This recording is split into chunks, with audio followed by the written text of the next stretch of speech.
नहीं कुछ भी। Hello everyone, good morning, good afternoon, good evening to all my dear students. So सबसे पहले मुझे ये बता दो, क्या मेरी आवाज आप सभी बच्चों को क्लियरली आ रही है? Am I clearly audible and visible to everyone? फटाफट से सबसे पहले मुझे थम्स अप दे के ये कंफर्म कर दो, Am I clearly audible and visible to everyone? Oh my God, so much love in the comment section. Hello. Okay, so Rishabh, Ayushi, Harshit, Tarun, Abhay, Honey, Hardik, Rahul. यार मैं नाम भी नहीं पढ़ पा रही हूँ तुम लोगों के। दीपक, अनुभव, सानवी, आयशा, दीक्षा। अरे so much speed of the comments, great. Okay, तो ये कंफर्म हो गया है कि मेरी आवाज क्लियरली सभी को आ रही है। ग्रेट। तो सबसे पहले मुझे ये बताओ, are you excited for today's class? क्योंकि आई थिंक मेरे एक्सप्रेशन से आपको पता चल रहा होगा कि मैं कितनी ज्यादा एक्साइटेड हूँ आज की क्लास के लिए। Oh god, I am so happy and so excited. Are you excited for today's session and all the sessions जो आगे होने वाले हैं? जल्दी से मुझे बता दो। ओह माय गॉड, इतने सारे हार्ट्स बना दिए आप सब बच्चों ने। Very nice. ओके, तो भाई शांत बात सुनो अब मेरी, ठीक है? तो स्टार्ट करते हैं बेटा आज का session. So again a very warm welcome to each and everyone जो भी यहाँ पे आए हैं। I am Samriddhi Sharma and I will be teaching you, I will be guiding you, I will be mentoring you for subject biology.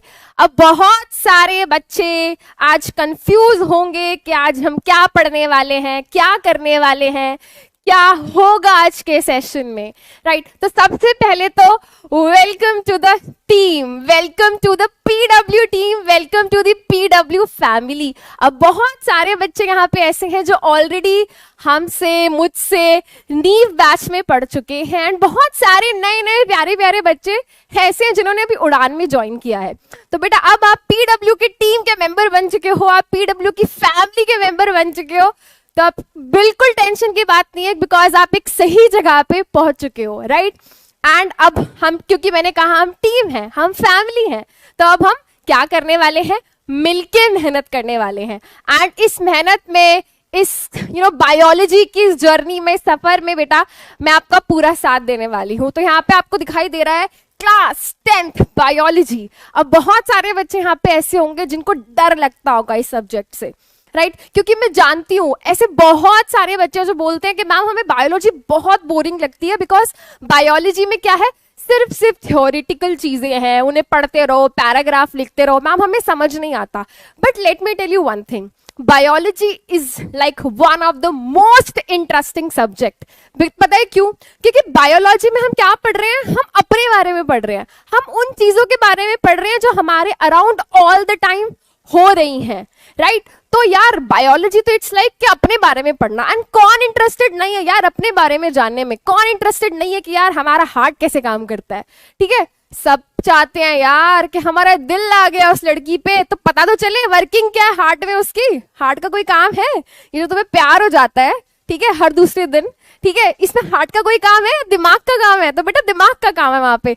तो भाई ये बातें मैं सिखाने वाली हूँ तुम्हें, कौन सा ऑर्गन क्या करता है, ठीक है, कौन सी प्रोसेस कैसी होती है। तो बहुत मजा आने वाला है यार, बहुत मजा आने वाला है। तो जितने एक्साइटेड तुम आज हो ना, इतने सारी सेशंस में इतना एक्साइटमेंट रखना, एंड तुम्हें पता भी नहीं चलेगा कि कब हमारा सारा का सारा सिलेबस पूरा हो जाएगा।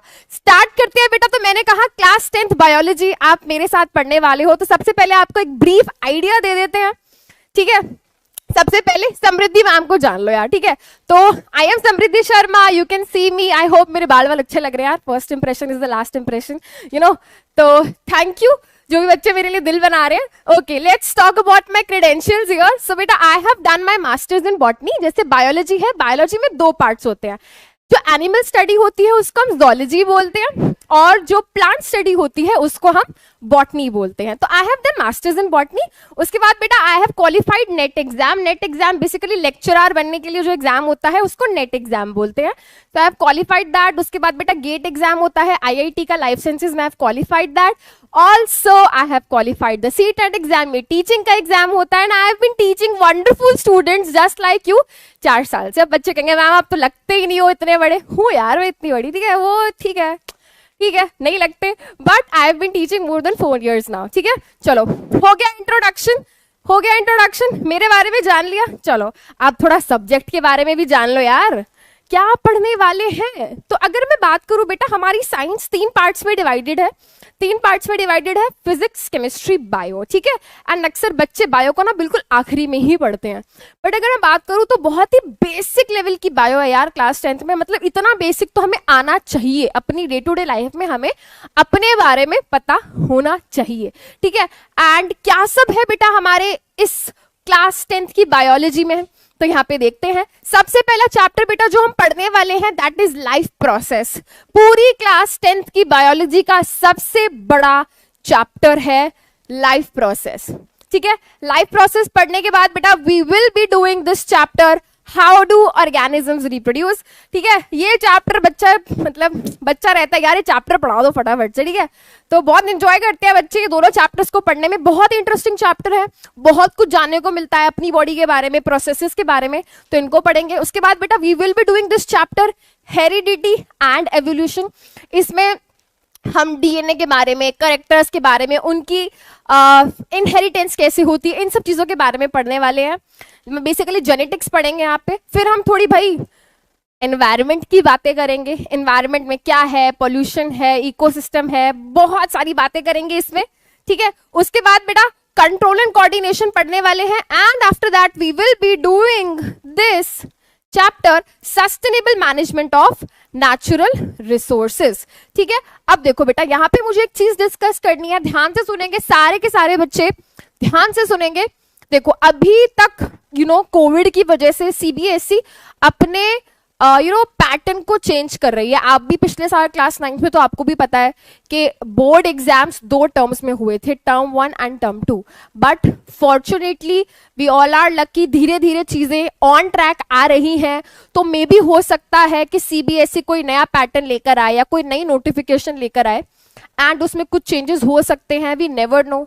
हो सकता है कि फिर से टर्म 1 टर्म 2 एग्जाम्स हो बोर्ड के, हो सकता है दोबारा से वही वापस पुराने वाला पैटर्न आ जाए जिसमें साल में बस एक बार पेपर होते थे। So we are totally clueless right now. अभी हम क्या करेंगे, पेशेंटली वेट करेंगे CBSE के नोटिफिकेशन का, ठीक है। एंड फिर हमें फाइनली पता चल जाएगा कि कौन सा चैप्टर कौन से टर्म में आ रहा है, ठीक है, कौन सा चैप्टर पहले करना है, कौन सा चैप्टर बाद में करना है। बट यस ये हमें पता है सबसे पहले हमें क्या करना है, लाइफ प्रोसेस करना है, ठीक है। इतनी बात आ गई समझ, इतनी बात आ गई समझ। चलो आगे चलते हैं, आगे चलते हैं। चलो ये चैप्टर्स, कितने चैप्टर्स हो गए, 1 2 3 4 5 6, पूरे साल में यार सिर्फ 6 चैप्टर पढ़ने हैं बायो में, ठीक है।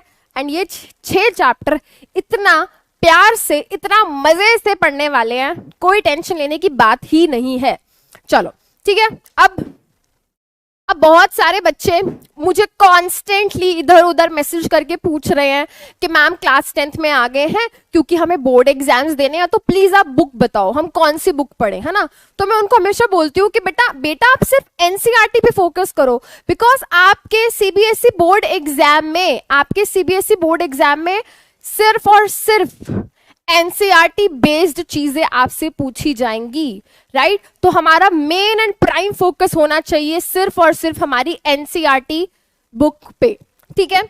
इसके अलावा फिर बच्चे बोलते हैं मैम हमें क्वेश्चंस की प्रैक्टिस करनी है, हमें एक्स्ट्रा क्वेश्चंस, क्वेश्चन बैंक ये सब चाहिए, तो हम क्या करें मैम? मैम कोई रिफ्रेशर बुक बता दो, कोई रेफरेंस बुक बता दो, ठीक है? तो बच्चे हर टाइम मरते रहते हैं बुक, यार तुम पहले ये तो पढ़ लो, ये पढ़ लोगे ना तो तुम 99% पढ़ाई तुम्हारी मतलब सोचो हो गई। फिर भी एक होता है कि फाइनल तैयारी हम कॉन्फिडेंट कब फील करते हैं? जब हमारी जब हम क्वेश्चन सॉल्व कर लेते हैं तो हम कॉन्फिडेंट हो जाते हैं, हाँ यार ये क्वेश्चन पेपर में आ गया तो बिल्कुल बढ़िया, हम कॉन्फिडेंट है, हमें आता है। तो बेटा इसके लिए भी हमारी एनसीईआरटी की एक बुक आती है जिसको हम बोलते हैं एनसीईआरटी एग्जाम्पलर प्रॉब्लम।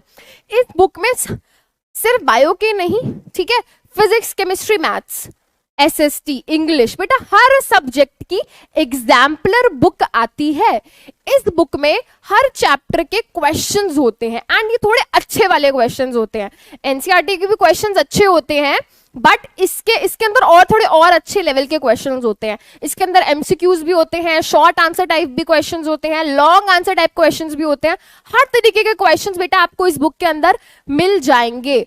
तो आप ये दोनों बुक्स को रेफर करो। पढ़ना आपको एनसीईआरटी से है, एनसीईआरटी के क्वेश्चन सॉल्व करने हैं, उसके बाद you can move on to the questions which are given in the exemplar.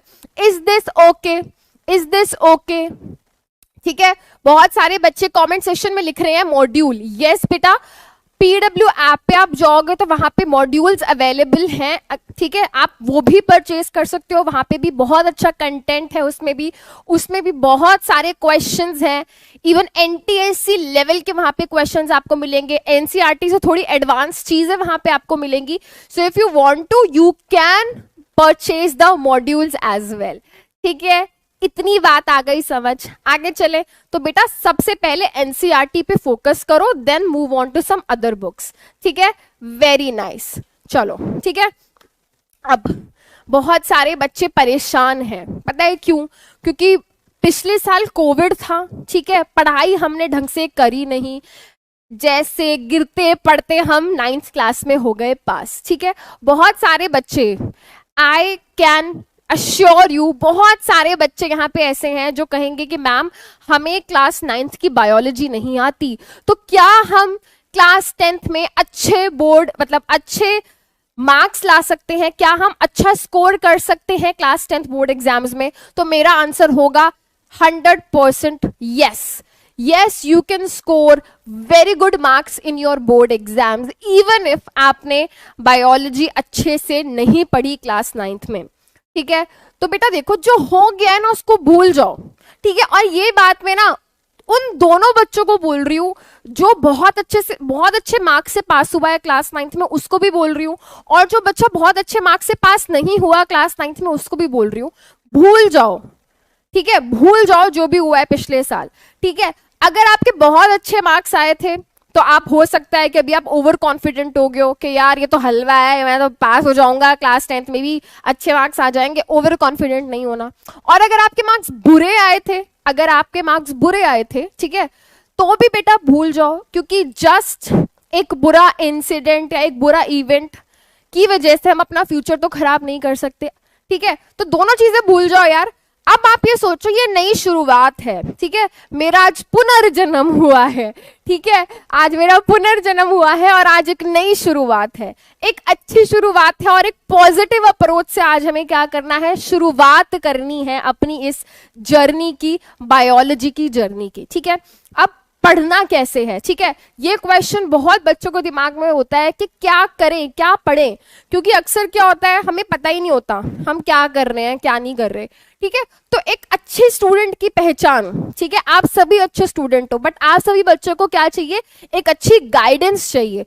वो गाइडेंस देंगे हम, आपके पीडब्ल्यू के टीचर्स। ठीक है, तो अगर मैं बात करूं बायोलॉजी की, और ये बात बेटा आपको सभी के सभी क्या कर रहे हैं, सभी के सभी टीचर्स आपको ये चीज बता चुके हैं। मैं कोई आपको अलग से रॉकेट साइंस यहाँ पे नहीं बता रही हूँ, ये बेसिक बातें हैं, आपको सभी टीचर्स बता चुके हैं कि आपको कैसे पढ़ाई करनी होती है, ठीक है। तो सबसे पहले क्या करना है बेटा, सबसे पहले you have to be regular in your classes, ठीक है। बिल्कुल आपको कोशिश करनी है कि अपने टाइम पे आके अपनी क्लास को अटेंड करो, ठीक है, क्योंकि जब आप पहुंच जाते हो ना वहां पे तो आधा काम तो वहीं पे हो जाता है, ठीक है। आप क्लास अटेंड करने आए हो तो आप ऑलरेडी बेटा उन 50-60% बच्चों से ऑलरेडी आगे हो।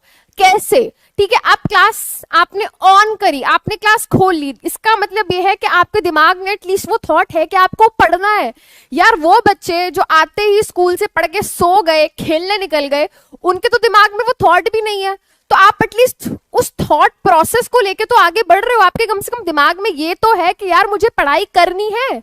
उस बच्चे के दिमाग में तो वो थॉट भी नहीं है, तो आप ऑलरेडी 2 कदम आगे हो उस बच्चे से। अब आप क्लास में आ गए हो तो टाइम क्यों वेस्ट करना, ठीक है, टाइम क्यों वेस्ट करना आपस में बातचीत करके, ठीक है। मैम से बात करो, ठीक है। ये कमेंट सेक्शन मैम से बात करने के लिए यहाँ पे है, ना कि आपस में एक दूसरे से बात करने के लिए। So the very first thing बेटा what we need to follow, हमें अपनी रेगुलरली क्लास अटेंड करनी है। सिर्फ एक क्लास है यार, सिर्फ एक क्लास है बायोलॉजी की हफ्ते में, वो तो हम अटेंड करेंगे ही करेंगे।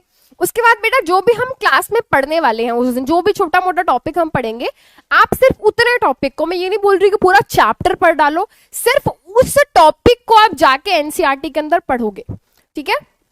सबसे पहले आपने क्लास अटेंड करी, मैम की आपने सारी बात सुनी, फिर आपने वो टॉपिक जाके एनसीईआरटी में पढ़ा।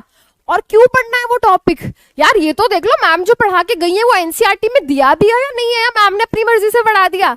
सही बात है, तो मैम जो पढ़ा रही है वो एनसीईआरटी में दिया हुआ है, और एनसीईआरटी में दिया है तो वो कैसे लिखा हुआ है, उसको वहां पे कैसे एक्सप्लेन किया हुआ है, तो उस पार्ट को जाके हम क्या करेंगे बेटा, वहां पे हम रीड करेंगे, ठीक है।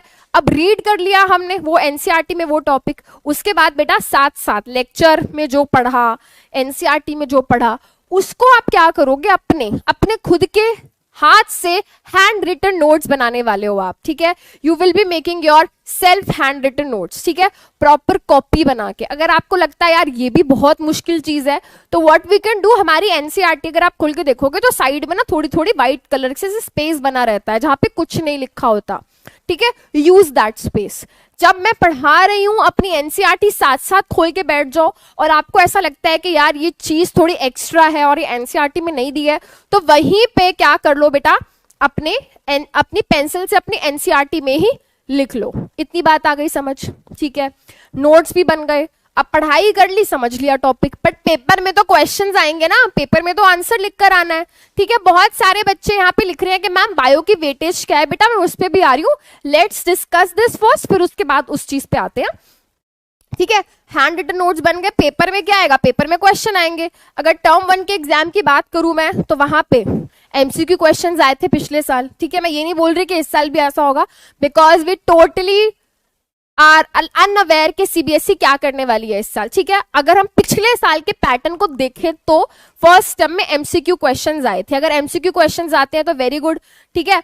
वो MCQ question, subjective type of questions की प्रैक्टिस कहां से करें मैम, एनसीईआरटी उठा के देखो बेटा, उसमें एमसीक्यू भी दिए होते हैं, इन टेक्स्ट क्वेश्चन भी दिए होते हैं, बैक एक्सरसाइज क्वेश्चंस भी दिए होते हैं, तो उन क्वेश्चंस की वहां से प्रैक्टिस हो जाएगी। उसके अलावा आपको एक चीज दी जाती है जिसको हम बोलते हैं डीएचए, ठीक है। बहुत सारे बच्चों को पता होगा ये डीएचए का क्या मतलब है। डीएचए होता है बेटा डेली होम असाइनमेंट, ठीक है। डीएचए होता है डेली होम असाइनमेंट। अब आपके हर लेक्चर के बाद, जैसे आज क्लास हुई है, तो आज की क्लास के बाद आपको ऐप में एक पीडीएफ मतलब पीडीएफ की फॉर्म में आपको डीएचए मिल जाएगा, ठीक है। उसमें उस टॉपिक से रिलेटेड 7, 8, 9, 10, 11, 12 क्वेश्चंस होंगे, ठीक है। वो क्वेश्चंस बेटा एमसीक्यू होंगे, सब्जेक्टिव होंगे, जो भी उस चीज से जो भी इंपॉर्टेंट क्वेश्चंस बनते हैं, या फिर पिछले एग्जाम्स में पीवाईक्यू वो क्वेश्चंस आ चुके हैं या इंपॉर्टेंट क्वेश्चंस हैं, लॉजिकल क्वेश्चंस हैं, वो क्वेश्चन आपको इस डीएचए में दिए जाएंगे।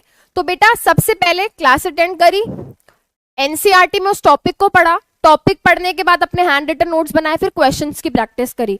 बेटा अपना डीएचए के क्वेश्चंस कर लो और एनसीईआरटी में जो भी क्वेश्चंस दिए उनको कर लो, ठीक है। एनसीईआरटी में एनसीईआरटी की बुक और एग्जाम्पलर प्रॉब्लम्स दोनों आ जाते हैं, इनको अच्छे से प्रैक्टिस कर लो, डन। एवरीथिंग डन, ठीक है।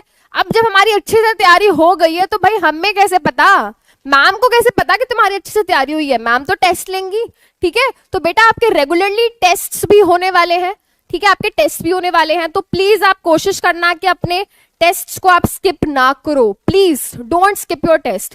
टेस्ट पता है क्या होता है, हमें लगता है कि टेस्ट हम ना दूसरों के लिए दे रहे हैं, हम मैम के लिए दे रहे हैं टेस्ट या सर के लिए दे रहे हैं टेस्ट, बट ये ना हमारा वहम है, ठीक है। टेस्ट ना हमारी सेल्फ असेसमेंट के लिए होते हैं, ठीक है। अगर हम इतना टाइम इन्वेस्ट कर रहे हैं, मैंने physics, bio chemistry, English, SST पढ़ने में अगर इतना अपना टाइम इन्वेस्ट किया है अदर देन स्कूल, ठीक है, तो आपका वो जो टाइम इन्वेस्ट हुआ है वहां पे वो फ्रूटफुल होना चाहिए, है ना। आपने सब कुछ पढ़ाई कर ली, ठीक है। अब आपको कैसे पता चला यार मेरे को सब समझ आ गया, जब आपने टेस्ट दिया और आप टेस्ट में उन क्वेश्चंस को इजीली सॉल्व कर पा रहे थे, तो आपकी क्या है, आपकी एक सेल्फ असेसमेंट, आपको खुद पता चल जाता है यार मैं कितना पानी में हूं, सही बोल रही हूं मैं, ठीक है। 10 में से मुझे 9 क्वेश्चंस बहुत अच्छे से आते थे, तो आपको अच्छा लगेगा यार, ठीक है, जो मैंने पढ़ाई करी, जो मैंने मेहनत करी वो रंग ला रही है, तो टेस्ट आपको जरूर देने हैं। क्या इतनी बात समझ आ गई, ठीक है। स्टार्ट कर रहे हैं यार, कोई टाइम वेस्ट नहीं हो रहा है, जो बच्चे ये बोल रहे हैं ना टाइम वेस्ट हो रहा है, बेटा कोई टाइम वेस्ट नहीं हो रहा है, ठीक है। इतनी जल्दीबाजी मत रखो। और जल्दीबाजी से मैं यहाँ पे एक चीज जरूर बोलना चाहती हूँ, अक्सर बच्चे कहते रहते हैं मैम जल्दी से कोर्स खत्म कर दो, मैम जल्दी से कोर्स खत्म कर दो, क्या करोगे, नाचोगे कोर्स खत्म करके जल्दी, हाँ क्या करोगे, क्या फायदा ऐसे कोर्स खत्म करने का जब आपको समझ ही नहीं आया।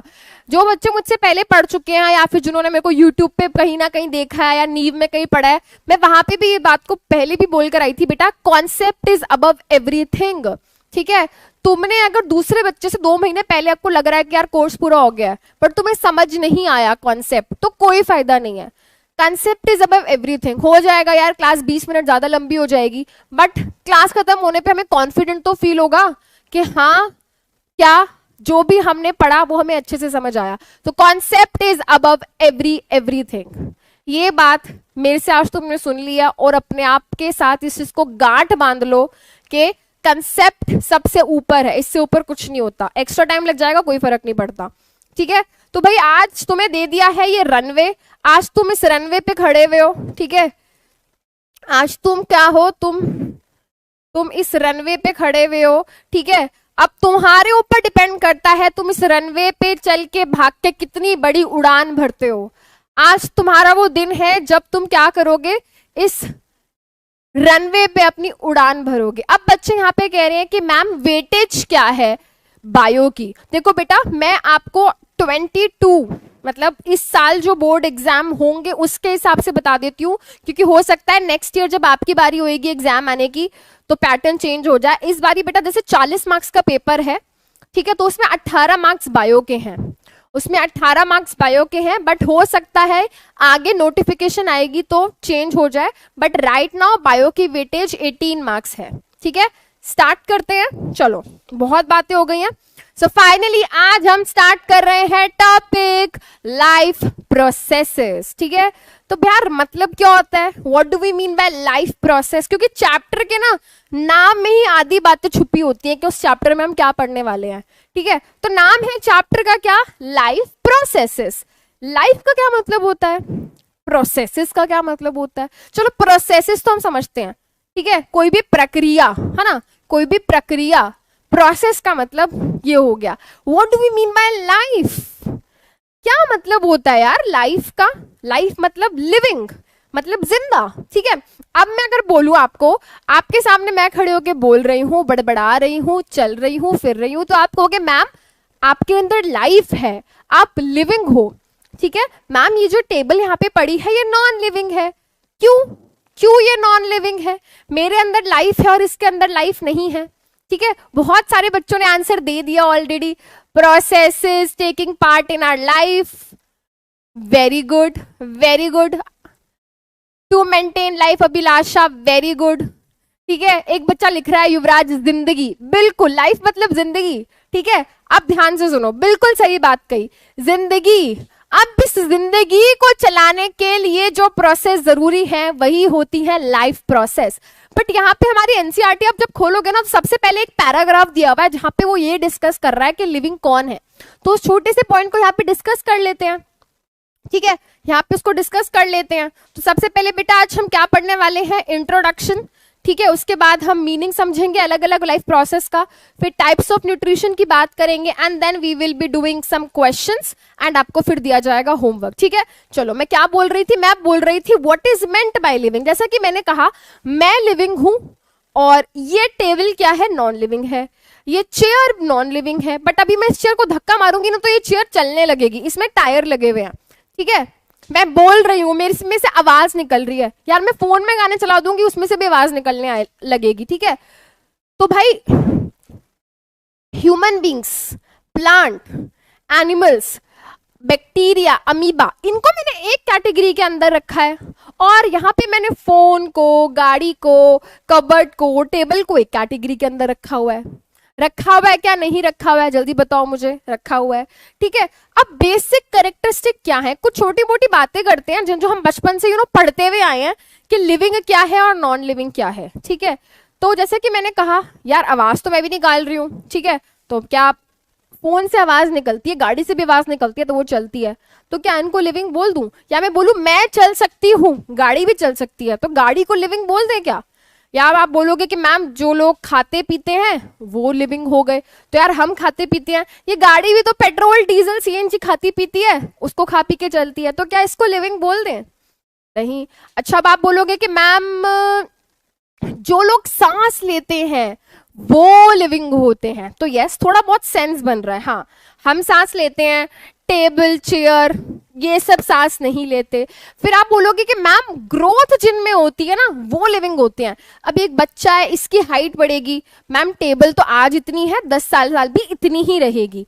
ठीक है, ये आज ये प्लांट इतना है, ठीक है, ये प्लांट इतना है आज, और ये हो सकता है 2 महीने बाद ये बढ़ के बड़ा हो जाए। ठीक है, बट ये जो आईफोन है ये अभी कौन सा है, ये आईफोन 7 है, 4 साल बाद ये आईफोन 12 नहीं हो जाएगा।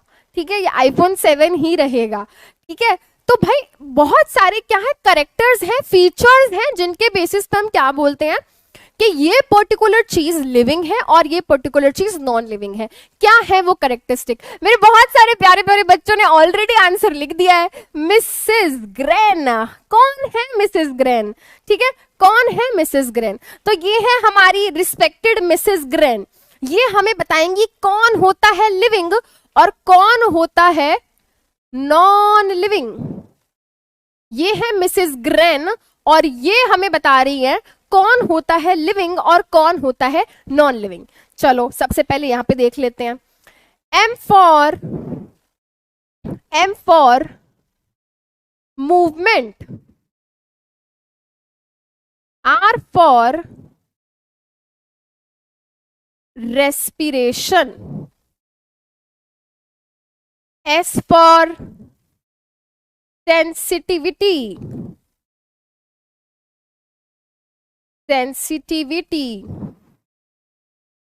G for growth,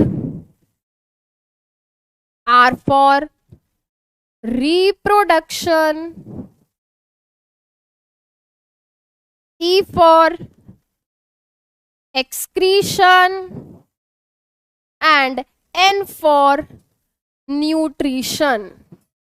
ठीक है, अब मिसेस ग्रेन के नाम में ही क्या है बेटा, करेक्टर्स हैं लिविंग ऑर्गेनिजम्स के। अगर आपको याद रखना है, कोई पूछे कि जो लिविंग ऑर्गेनिजम्स हैं उनके क्या करेक्टरिस्टिक्स होते हैं, तो सभी लिविंग ऑर्गेनिज्म, एक छोटे से छोटा बैक्टीरिया जो कि एक सिंगल सेल का बना है, और एक बड़ा से बड़ा एनिमल जैसे एलिफेंट, जिराफ, ठीक है, वो सभी लिविंग ऑर्गेनिजम्स के कुछ कॉमन करेक्टरिस्टिक्स होते हैं जो उनको क्या बनाते हैं, लिविंग बनाते हैं। ये चीजें नॉन लिविंग चीजों के अंदर, मतलब ये characters non living things show नहीं करती एंड लिविंग ऑर्गेनिजम्स शो करते हैं। अब इनमें से क्या मतलब है, क्या नहीं मतलब है, एक एक करके समझते हैं। यहाँ पे देखो, मूवमेंट, ठीक है, जो नॉन लिविंग चीजें है ना वो खुद से मूवमेंट नहीं करती। मैंने अभी कहा था कि ये जो चेयर है मैं इसको धक्का देके मूव करा सकती हूँ, बट ये इसे खुद से मूव कर सकती है जब इसका मन करेगा? नहीं। लिविंग ऑर्गेनिजम्स मूव कर सकते हैं, ठीक है, लिविंग ऑर्गेनिजम्स मूव कर सकते हैं। अब आप कहोगे मैम प्लांट्स कहाँ मूव करते हैं, प्लांट्स तो एक ही जगह खड़े रहते हैं, बट आप देखोगे उनके अंदर मूवमेंट हो रही है, उनके अंदर मूवमेंट हो रही है, किस तरीके की, पानी का मूवमेंट, सॉइल से जाइलम उठा रहा है, मॉलिक्यूल्स की मूवमेंट हो रही है। इसको इस रेफरेंस में सोचो। जो सेल्स होते हैं ह्यूमन बींग्स के या किसी भी ऑर्गेनिज्म के, ध्यान से सुनो बेटा, यहां पे ध्यान से सुनो। जो बच्चा ये कह रहा है ना केजीएफ फैन है, बेटा तू जाके केजीएफ ही देख ले, ठीक है। यहाँ पे भी बायो की क्लास चल रही है बेटा, उसको देखो, ठीक है। हाँ, तो मैं क्या कह रही थी, मूवमेंट। यहाँ पे मूवमेंट का मतलब सिर्फ मूव, इधर से उधर मूव करना नहीं है, ठीक है।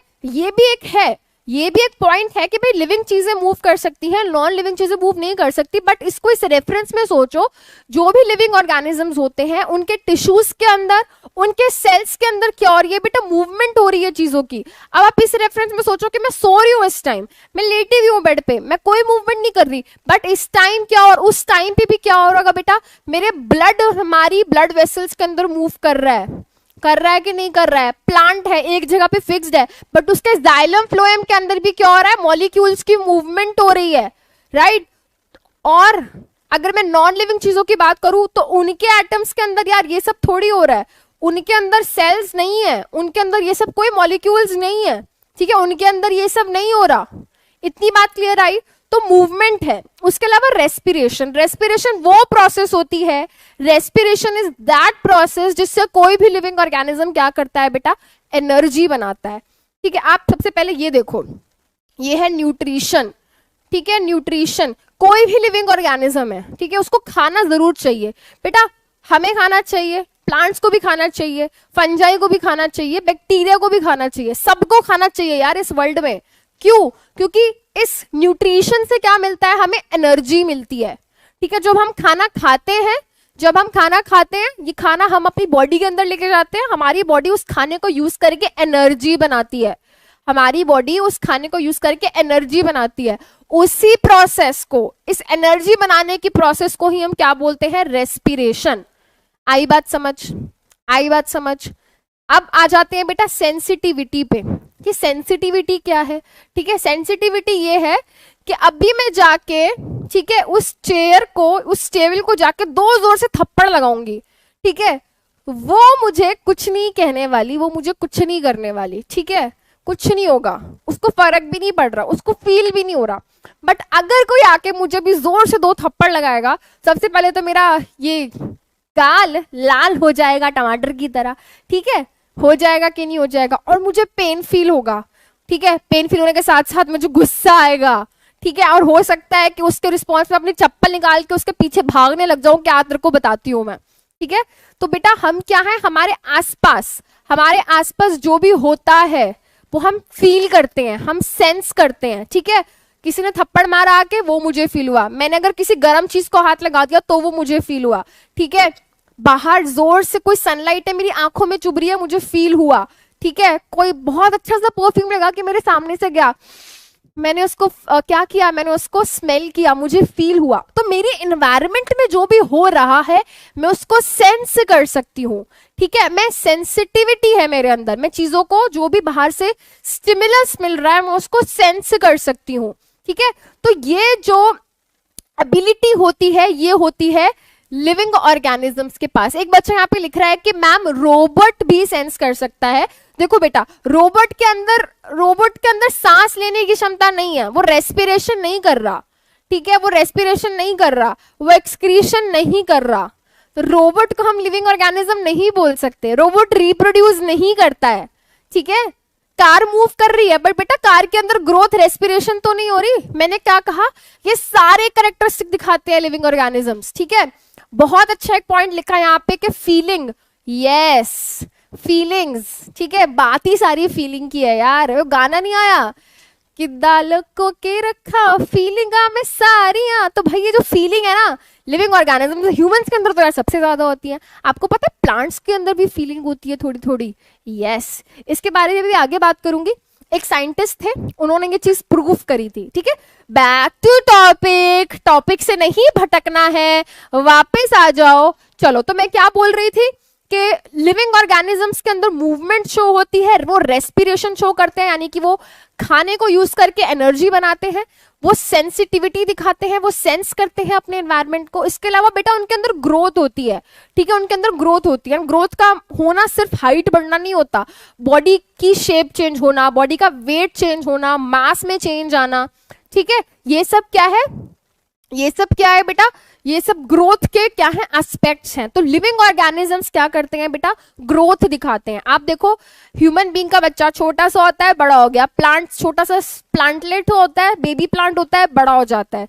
एनिमल्स के अंदर भी आप देखते हो। बट क्या मैम फंजाई, एल्गी जैसे इन ऑर्गेनिजम्स के अंदर भी ग्रोथ होती है? बिल्कुल होती है। एक छोटा सा बैक्टीरिया ले लो बेटा, वो भी धीरे धीरे अपना इलोंगेशन करता है, वो भी अपना धीरे धीरे साइज बढ़ाता है, ठीक है। तो सभी लिविंग ऑर्गेनिजम्स क्या करते हैं बेटा, ग्रोथ शो करते हैं। आ गई बात समझ? चलो अब यहाँ पे एक बहुत जरूरी पॉइंट है, रिप्रोडक्शन, ठीक है, रिप्रोडक्शन। लिविंग ऑर्गेनिजम्स अपने जैसे नए इंडिविजुअल्स बना सकते हैं। रिप्रोडक्शन का मतलब यही होता है, री मतलब दोबारा से, प्रोडक्शन मतलब बनाना। हम बोलते हैं ना रीप्ले कर दो, मतलब दोबारा से प्ले कर दो, है ना। तो री का मतलब क्या होता है, अगेन। प्रोडक्शन का मतलब प्रोड्यूस करना। तो जब कोई लिविंग ऑर्गेनिज्म अपने जैसा ऑर्गेनिज्म बनाता है, उस प्रोसेस को हम रिप्रोडक्शन बोलते हैं। तो यार ह्यूमंस अपने जैसे बच्चे बनाते हैं, मतलब ह्यूमंस को बर्थ देते हैं, प्लांट्स अपने जैसे प्लांट्स बनाता है, ठीक है। एक डॉग को पैदा कर सकता है, कैट को कर सकती है, काऊ को कर सकती है, बैक्टीरिया अपने जैसा बैक्टीरिया बना सकता है, फंजाई अपने जैसे फंजाई बना सकते हैं, ठीक है। एक यहाँ पे पॉइंट आ रहा है वायरस के बारे में, उसको भी यहाँ पे डिस्कस करते हैं, वो एक एक्सेप्शनल केस है। बट यहाँ पे अभी ये सुनो, सभी लिविंग ऑर्गेनिजम्स रिप्रोडक्शन करते हैं, अपने जैसा नया इंडिविजुअल बनाते हैं। उसके बाद बेटा अब देखो, यहाँ पे मैंने न्यूट्रिशन की बात करी थी कि हम खाना खाते हैं, ठीक है। तो पहले यहाँ पे न्यूट्रिशन की बात करते हैं। खाना, भाई खाने की नीड सबकी है, कोई दूसरों को मार के खाता है, कोई अपना खुद बनाता है। जैसे कि हम ह्यूमन बींग्स हैं, हम दूसरों से अपना खाना लेते हैं, है ना, हम दूसरों से अपना खाना लेते हैं, या तो हम प्लांट्स को खा लें या हम एनिमल्स को खा लें। तो हम अपने खाने की नीड जैसे पूरी करते हैं। बट अगर हम प्लांट्स की बात करें या कुछ बैक्टीरिया की बात करें, वो किसी और पे डिपेंडेंट नहीं है, वो सनलाइट को यूज करके, वाटर, कार्बन डाइऑक्साइड को यूज करके अपना खाना खुद बना लेते हैं, ठीक है। तो बेसिकली सब अपने खाने का इंतजाम, अपना जुगाड़ करते ही करते हैं। क्यों? क्योंकि उनको एनर्जी चाहिए। तो सब न्यूट्रिशन शो करते हैं, ठीक है। इस टेबल को, इस चेयर को खाने की जरूरत नहीं है। अब मैं शाम को लाके इसको ये नहीं कहूंगी ले बेटा निवाला खा ले, आज मैंने मटर पनीर बनाया है, इसको खाने की जरूरत नहीं है। ह्यूमन बींग्स को भूख लगती है, एनिमल्स को, प्लांट्स को भूख मतलब एज इन सबको फूड की रिक्वायरमेंट है, ठीक है, फूड की रिक्वायरमेंट है। यहाँ पे बच्चा लिख रहा है अमीबा, यस अमीबा की बात कर रहे हैं बेटा, कर रहे हैं। अब आगे एक्सक्रीशन। अब बेटा क्या होता है हमारी बॉडी के अंदर, ठीक है। जब मैं बोल रही हूँ ना हमारी, तो आप ये सोचो कि मैम ना सारे ऑर्गेनिजम्स की बात कर रही हैं, सारे लिविंग ऑर्गेनिजम्स की बात कर रही हैं। सभी लिविंग ऑर्गेनिजम्स के अंदर क्या हो रहा है बेटा, कंटिन्यूअसली बहुत सारे रिएक्शंस चल रहे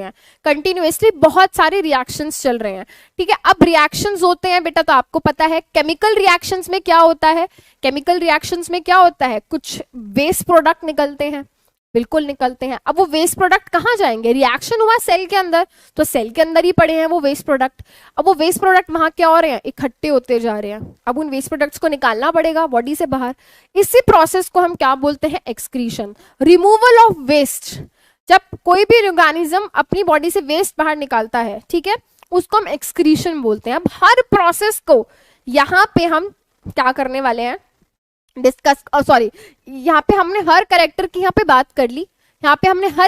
बात कर ली, तो ये क्या है, कैरेक्टर है लिविंग ऑर्गेनिजम्स के। यहाँ पे बच्चा लिख रहे हैं बार बार मैम वायरस के बारे में बताओ।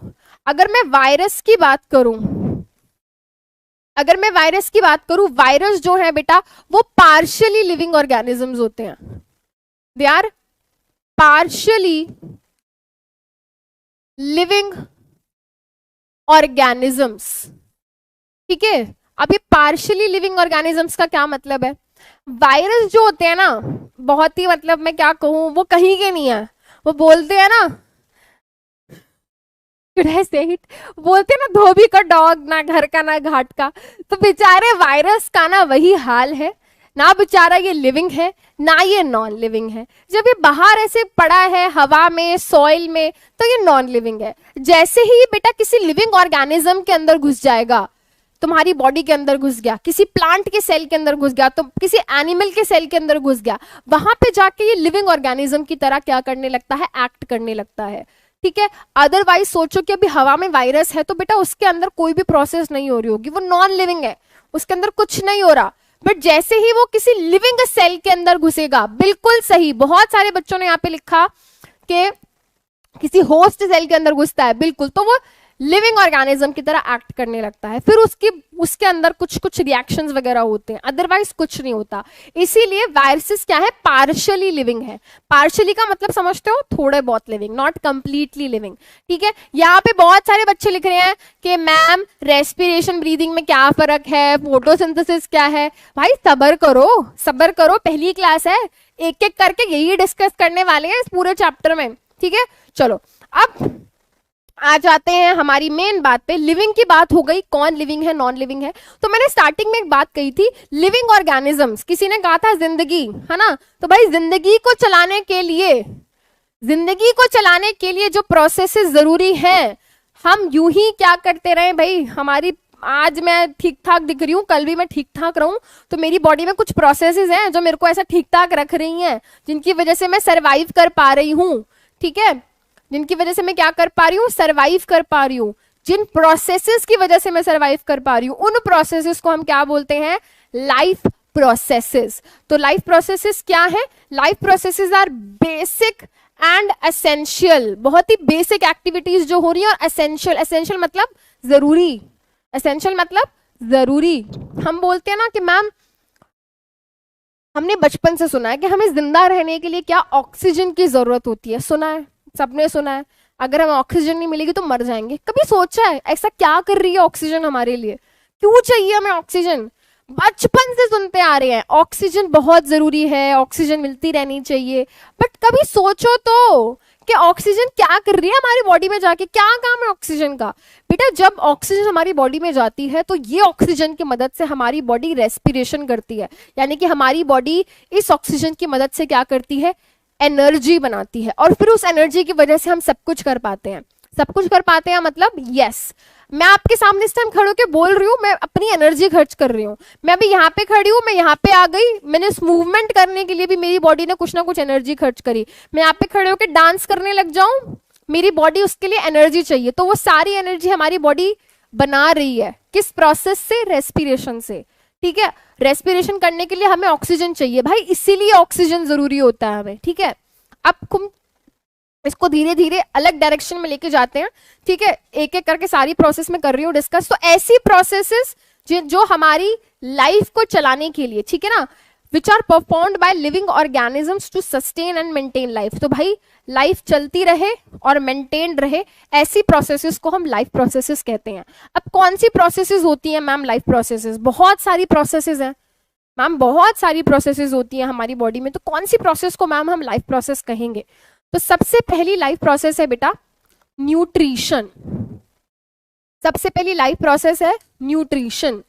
सेकेंड लाइफ प्रोसेस है रेस्पिरेशन। तीसरी लाइफ प्रोसेस है ट्रांसपोर्टेशन। एंड चौथी लाइफ प्रोसेस है एक्सक्रीशन।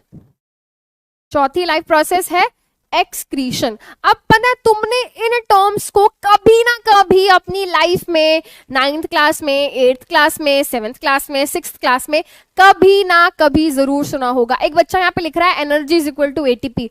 करेक्ट, बहुत अच्छी बात, very nice. I am so happy to see कि आप बहुत सारे बच्चों को यहाँ पे बेसिक नॉलेज यहाँ पे है। I am very very proud of all of you. बहुत अच्छे से मुझे अच्छा लग रहा है देख के कि आप सब इन चीजों को यहाँ पे समझते हो और समझ रहे हो। और अगर नहीं भी आ रहा, आपको ऐसा लग रहा है कि यार ये क्या लिख रहे हैं बच्चे, हमने तो ये सब सुना ही नहीं, तो बेटा कोई डरने की बात नहीं है, कोई डरने की बात नहीं है।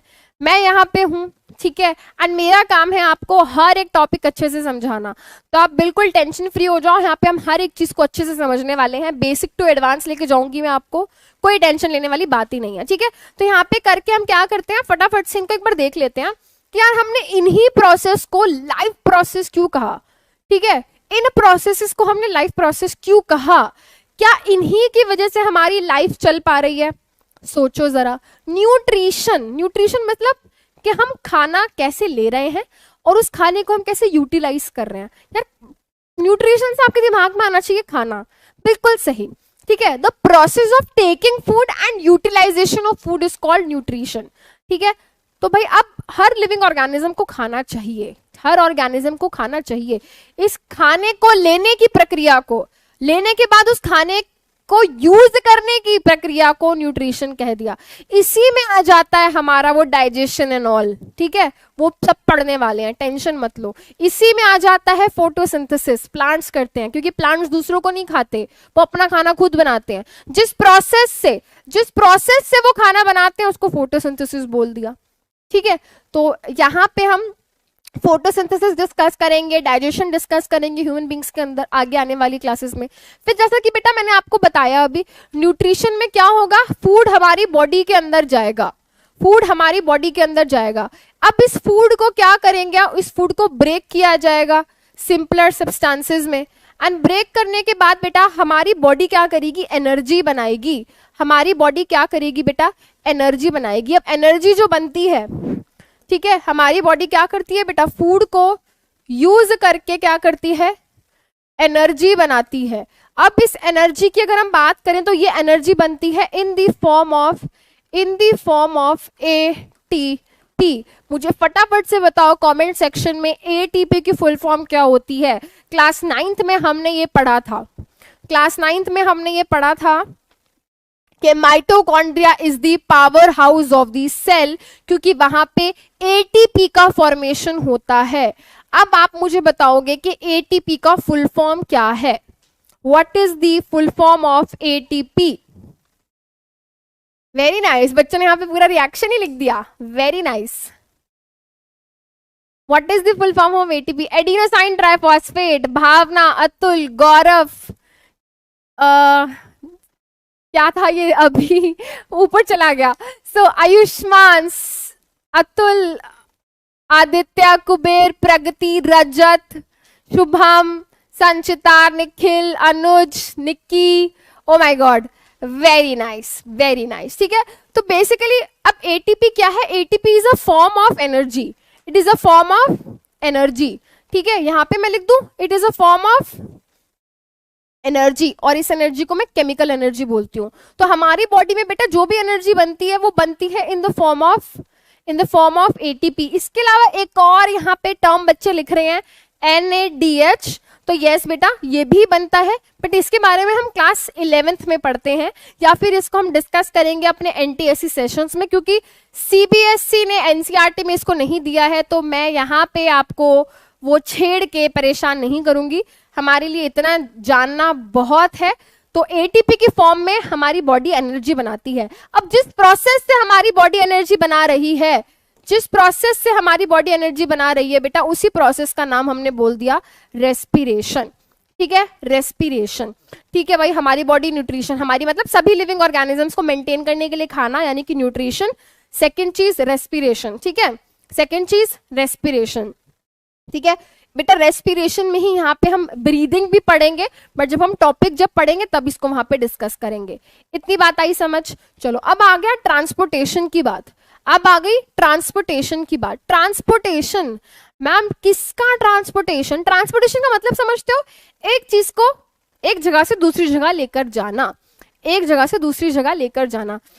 मैंने सांस लिया, ऑक्सीजन मेरी बॉडी के अंदर गई, कहाँ गई, सांस लेने पे ऑक्सीजन सबसे पहले कहाँ जाती है, पैरों में नहीं यार, लंग्स में, ठीक है। तो लंग्स में कहाँ क्या है, ऑक्सीजन पहुंच चुकी है, लंग्स में ऑक्सीजन पहुंच चुकी है। इस ऑक्सीजन को मान लो मेरे पैर के सेल तक पहुंचाना है, क्योंकि ऑक्सीजन हर सेल को चाहिए। तो यार उस ऑक्सीजन को पैर के सेल तक कौन लेके गया, ब्लड, तो उसको हमारे लंग्स से उठाकर पैर के सेल तक लेके जाना ट्रांसपोर्टेशन हुआ कि नहीं हुआ। अब मान लो कि मेरे दिमाग में यहाँ पे क्या हुआ, मुझे गुस्सा आ रहा है, एक हार्मोन बना, या फिर तुमने कोई सुंदर सी लड़की, तुमने कोई सुंदर सा लड़का देखा एंड उसको देख के तुम्हें कुछ ऐसा लगा कि हार्मोनल लोचा हुआ, ठीक है। अब उस हार्मोन की जब रिलीज होगी, उस हार्मोन को एक स्पेसिफिक सेल के पास लेके जाना, ठीक है, या फिर एक स्पेसिफिक साइट पे लेके जाना, उस हार्मोन का ट्रांसपोर्ट कराना, कार्बन डाइऑक्साइड का ट्रांसपोर्ट कराना, ऑक्सीजन का ट्रांसपोर्ट कराना, ग्लूकोज का ट्रांसपोर्ट कराना इधर से उधर बॉडी में, ये सब ट्रांसपोर्टेशन में आ गया। एंड ये मतलब ये बहुत जरूरी है, ये लाइफ प्रोसेस है। सोचो कि अगर मेरे लंग्स के अंदर ऑक्सीजन आई और लंग्स से ही वापस चली गई, बाकी सेल्स का क्या होगा? उनको तो ऑक्सीजन मिलेगी ही नहीं, तो वो सेल तो भाई हो जाएगा उनका काम तमाम। तो क्या करना है, क्या करना है? ट्रांसपोर्टेशन करना है। ये ट्रांसपोर्टेशन कौन कराता है? हमारा ब्लड कराता है। यहाँ पे आ गया सर्कुलेशन, यस वेरी गुड, बहुत सारे बच्चे यहाँ पे लिख रहे हैं circulation, which is totally correct, which is totally correct, yes. हमारी बॉडी में सर्कुलेशन होता है चीजों का, कौन कराता है? ब्लड। इसके अलावा एक और चीज होती है लिम्फ, वो भी पढ़ेंगे, वो भी पढ़ेंगे, ठीक है। तो सर्कुलेशन कराना ब्लड का सर्कुलेशन हार्ट कराता है, एंड बहुत सारी चीजें वहां पे डिस्कस करेंगे। तो ये लाइफ प्रोसेस हो गई, क्योंकि अगर ये नहीं होगा, सोचो तुम्हारी बॉडी के अंदर सर्कुलेशन रुक जाए ब्लड का, तो भाई खाने का इधर उधर जाना, ऑक्सीजन का इधर उधर जाना, सब हो जाएगा पॉज और हो जाएगी दिक्कत। फिर आ जाता है बेटा एक्सक्रीशन, ठीक है, जिसमें कि बहुत बहुत बहुत सारे बच्चे कंफ्यूज रहते हैं। उनको लगता है, मैं पहले बताती हूँ उनको क्या लगता है, फिर मैं बताऊंगी कि होता क्या है एक्सक्रीशन, ठीक है, फिर मैं बताऊंगी होता क्या है एक्सक्रीशन। बहुत सारे बच्चों को लगता है कि बॉडी से सॉलिड वेस्ट को बाहर निकालना एक्सक्रीशन है, ठीक है। बहुत सारे बच्चों को ये लगता है, 80% बच्चों को ये लगता है कि जो हमने खाना खाया, हमारी बॉडी जो खाना नहीं पचा पाई, जो डाइजेस्ट नहीं कर पाई, नहीं एब्जॉर्ब कर पाई, तो वो जो सॉलिड वेस्ट हम मॉर्निंग में निकालते हैं वो एक्सक्रीशन है। बच्चों को ये लगता है, जो कि क्या है गलत। बेटा वो पता है वो प्रोसेस होती है इजेशन, वो प्रोसेस होती है इजेशन, ठीक है, वो होती है इजेशन। ये हम ना न्यूट्रिशन के अंदर ही पढ़ेंगे इसको, इजेशन हम न्यूट्रिशन के अंदर ही पढ़ेंगे। वो इजेशन होता है, सॉलिड वेस्ट को बाहर निकालना इजेशन होता है, ठीक है। एक्सक्रीशन कुछ और होता है। तुम्हारी बॉडी के अंदर ढेर सारी प्रोसेसेस चल रही हैं, बहुत सारी प्रोसेसेस तुम्हारी बॉडी के अंदर चल रही हैं। प्रोसेसेस जब मैं बोल रही हूँ तो तुम्हारी बॉडी के अंदर, हमारी बॉडी के अंदर, प्लांट के अंदर, अमीबा के अंदर, बैक्टीरिया के अंदर, फंजाई के अंदर, सबके अंदर कॉन्टिन्यूसली क्या हो रहा है? कॉन्टिन्यूसली रिएक्शंस हो रहे हैं। रिएक्शंस के दौरान कुछ वेस्ट निकलता है। अब इस वेस्ट को हम मेटाबॉलिक वेस्ट बोलते हैं। क्या बोलते हैं इसको हम? Metabolic waste. आगे जब हम किडनी विडनी पढ़ेंगे ना तब सब डिस्कस करेंगे, कोई टेंशन मत लो, ये जस्ट एक इंट्रो चल रहा है इस टाइम, आपको समझ आए, आपका दिमाग खुले कि हम पढ़ने क्या वाले हैं। I don't want you to be clueless कि क्या चल रहा है, ठीक है ना। वो आती रहती है ना, और क्या चल रहा है, फॉग चल रहा है, ऐसे स्टूपिडिटी नहीं करनी है। तुम्हें पता हो कि यार आगे होने क्या वाला है, हम क्या पढ़ने वाले हैं, बेसिक नॉलेज, ठीक है। हाँ जी, तो यहाँ पे बहुत सारे बच्चों ने लिख दिया urine, sweating, very nice, removal of metabolic waste, ठीक है। एक बच्चे इमोजी भी बना रहे हैं। चलो हाँ, बैक टू दिस। तो बेटा हमारी बॉडी के अंदर बहुत सारे रिएक्शंस हो रहे हैं। इन रिएक्शंस में जो भी वेस्ट प्रोडक्ट निकला उसको मेटाबॉलिक वेस्ट बोलते हैं। वो मेटाबॉलिक वेस्ट हमारे सेल में से निकल के कहाँ आ जाता है? ब्लड में आ जाता है, ठीक है। अब सोचो बेटा, ब्लड के अंदर वेस्ट इकट्ठा होता रहेगा तो क्या होगा? आप सोचो कि आपके कमरे के अंदर क्या है, आपकी मम्मी ने एक डस्टबिन रख दिया है, ठीक है। मम्मी ने कहा कि बेटा तुम बार बार बाहर आते हो कूड़ा फेंकने के लिए, काम करो अपने रूम के ही अंदर क्या रख लो, एक डस्टबिन रख लो। और तुमने क्या कर रखा है बेटा, 1 हफ्ता हो गया तुम्हें कूड़ा डालते हुए, 1 महीना हो गया, 2 महीना हो गया, ठीक है। अब क्या होगा बेटा, वो डस्टबिन भर जाएगा, ठीक है। अब तुम तब भी नहीं मान रहे हो, फिर भी वहीं कूड़ा डाले जा रहे हो, उसी कोने में डाले जा रहे हो, क्या होगा? वो कूड़ा निकल के बाहर आने लगेगा। वो कूड़ा बाहर आएगा तो तुम्हारे कमरे के अंदर स्मेल होगी, गंदगी होगी, बीमारियां होंगी, डिजीजेस का कारण हो सकता है, मक्खी मच्छर पता नहीं क्या क्या होएगा, ठीक है। उसकी वजह से तुम बीमार हो जाओगे कि नहीं हो जाओगे? एक बात बताओ, हो जाओगे। तो एक चीज सोचो, अगर तुम्हारे ब्लड के अंदर ये वेस्ट इकट्ठा होता रहेगा, एक्यूमुलेट होता रहेगा, क्या होगा? तो बीमार पड़ जाओगे, ठीक है। और हम नहीं चाहते तुम बीमार पड़ो, हम चाहते हो तुम जिंदा रहो, ठीक है। तो हमारी बॉडी क्या करेगी? तुम्हारी बॉडी उस मेटाबॉलिक वेस्ट को बाहर निकालेगी, उस ब्लड को फिल्टर करेगी, उस ब्लड को फिल्टर करने पे वो वेस्ट बाहर निकलेगा, और इसी प्रोसेस को हम बोलते हैं एक्सक्रीशन। जब हम मेटाबॉलिक वेस्ट को ब्लड से क्या करते हैं, रिमूव करते हैं, या अपनी किसी भी बॉडी से, नॉट जस्ट ब्लड, हम किसी भी लिविंग ऑर्गेनिज्म की बॉडी से जब मेटाबॉलिक वेस्ट को निकालते हैं तो उस प्रोसेस को हम क्या बोलते हैं, उस प्रोसेस को हम बोलते हैं एक्सक्रीशन। क्या ये बात आई समझ, क्या ये बात आई समझ? ठीक है, तो ब्लड में से मेटाबॉलिक वेस्ट को निकालना एक्सक्रीशन होता है, एंड सुबह सुबह वो जो तुम सॉलिड वेस्ट बाहर निकालते हो वो इजेशन होता है। क्या ये बात आई समझ, मुझे ये बता दो, क्योंकि मैं भाई बहुत बच्चों से मतलब ये सुनती हूँ और वो बोलते हैं एक्सक्रीशन। बेटा एक्सक्रीशन नहीं होता, वो इजेशन होता है। Egestion and excretion are two different things. क्या ये बात समझ आई? बहुत सारे बच्चे यहाँ पे लिख रहे हैं किडनी, वेरी गुड। तो यस, किडनी एक बहुत इंपॉर्टेंट ऑर्गन है जो एक्सक्रीशन कराती है, ब्लड को फिल्टर करती है। Very nice. क्या ये बात आ गई समझ? सबसे पहले मुझे ये बता दो। वेरी गुड, ठीक है, तो ये हो गया। अब मैंने यहाँ पे क्या करा, मैंने यहाँ पे 3 ऑर्गेनिजम्स बनाए हैं, 3 तरीके के ऑर्गेनिजम्स बनाए हैं। सबसे पहले मैंने यहाँ पे बनाया ह्यूमन। ह्यूमन क्या है? ह्यूमन अपने आप में एक तरीके का एनिमल होता है, सही बात है। Do you agree with this? ठीक है, यहाँ पे मैंने बनाया प्लांट, और यहाँ पे मैंने बनाया एक सिंगल सेल ऑर्गेनिज्म जिसको मैं अमीबा बोलती हूँ, जिसको मैं अमीबा बोलती हूँ। अमीबा की यहाँ पे खासियत क्या है भाई? अमीबा को क्यों डिस्कस कर रहे हैं? क्योंकि अमीबा क्या है? अमीबा यूनी सेल्यूलर ऑर्गेनिज्म है, ठीक है। प्लांट्स जो होते हैं बेटा मल्टी सेल्यूलर ऑर्गेनिजम्स होते हैं, एंड इवन एनिमल्स जो हो गए ह्यूमंस जैसे, ये भी क्या है? मल्टी सेल्यूलर ऑर्गेनिजम्स हैं। Do you agree with this? Do you agree with this? जल्दी से मुझे बताओ, do you agree with this? Amoeba unicellular है, ये मल्टी सेल्यूलर, ये मल्टी सेल्यूलर। यूनि का मतलब होता है 1, ठीक है, 1 सेल्ड, 1 सेल्ड, ठीक है। ऐसे ऑर्गेनिज्म जिनकी बॉडी में क्या है? सिर्फ एक ही सेल है। ऐसे ऑर्गेनिज्म जिनकी बॉडी में बहुत सारे सेल्स हैं, हजारों सेल्स, लाखों cells, billion million trillion, billion million trillion, बहुत सारे सेल्स, ठीक है। अब मैंने कहा कि जो प्रोसेसेस, ध्यान से वापस आ जाओ, मैंने क्या कहा था? मैंने क्या कहा था? जो प्रोसेसेस हमें लाइफ को सस्टेन और मेंटेन करने के लिए एसेंशियल होती हैं, उन प्रोसेसेस को हम लाइफ प्रोसेस बोलते हैं। तो सबसे पहले ये मुझे बताओ, क्या ये सभी ऑर्गेनिजम्स लिविंग हैं? क्या ये सभी ऑर्गेनिजम्स लिविंग हैं? बिल्कुल हैं। तो मैम आपने कहा न्यूट्रिशन, रेस्पिरेशन, ट्रांसपोर्टेशन और एक्सक्रीशन, ये 4 प्रोसेसेस किसी भी लिविंग ऑर्गेनिज्म को जिंदा रखने के लिए जरूरी होती हैं। तो अब ये तीनों ऑर्गेनिजम्स लिविंग हैं, तो यानी कि इन तीनों के अंदर ये सब लाइफ प्रोसेस होती होंगी, होती होंगी कि नहीं होती होंगी? बिल्कुल होती हैं। तो मैम अमीबा के अंदर कैसे होता है न्यूट्रिशन? प्लांट के अंदर कैसे होता है न्यूट्रिशन? ह्यूमंस के अंदर कैसे होता है न्यूट्रिशन? देखो, ह्यूमन बींग्स को यार भूख लगी, जोमैटो स्विगी से खाना ऑर्डर किया, खाना आया, खाना खाया, पचाया, हो गया, मिल गया खाना, ठीक है। तो इन्हें तो कुछ नहीं करना। अगर मैं बात करूं अमीबा की, तो आपने वो बचपन में एक ऐसी डायग्राम पढ़ा होगा कि अमीबा के ऐसे फॉल्स फीड सूडोपोडिया निकलता है, ये किसी सिंगल सेल ऑर्गेनिज्म टाइप को क्या करता है बेटा? अंदर अपने ऐसे एनगल्फ करता है और ये इसको ईट कर लेता है। तो इसने भी खाना खा लिया।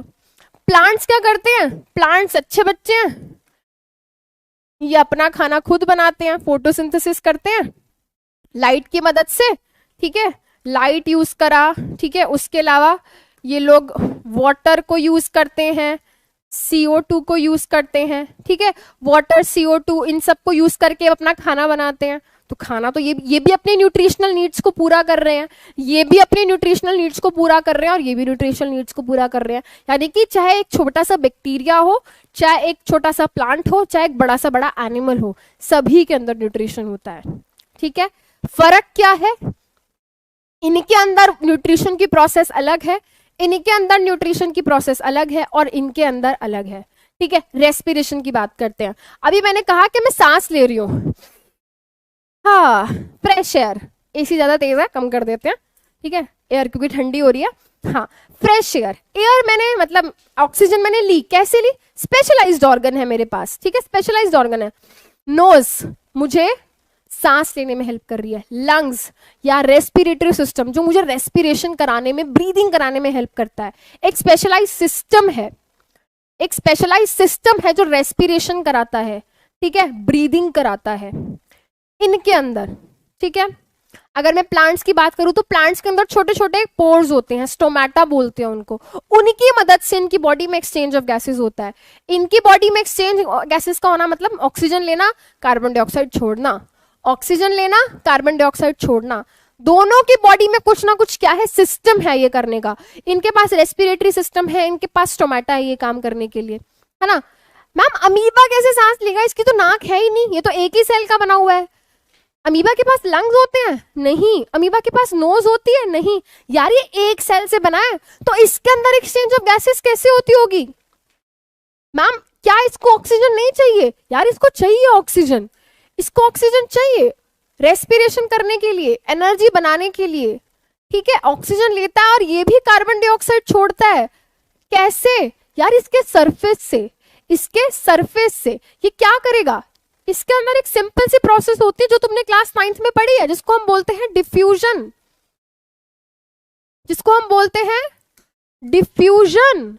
डिफ्यूजन क्या होता है, जल्दी से मुझे बताओ, क्लास क्लास क्लास क्लास जल्दी से बताओ, जल्दी से बताओ, डिफ्यूजन क्या होता है?